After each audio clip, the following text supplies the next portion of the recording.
Hello everybody.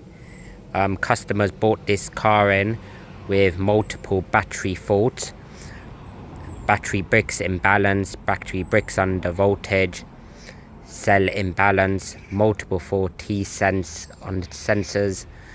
This is due to being left after an accident for multiple months without any battery voltages. It's a common problem on Model 3s and Model Ys. We've successfully charged this up using high voltage techniques. The car is now charging on the Tesla systems.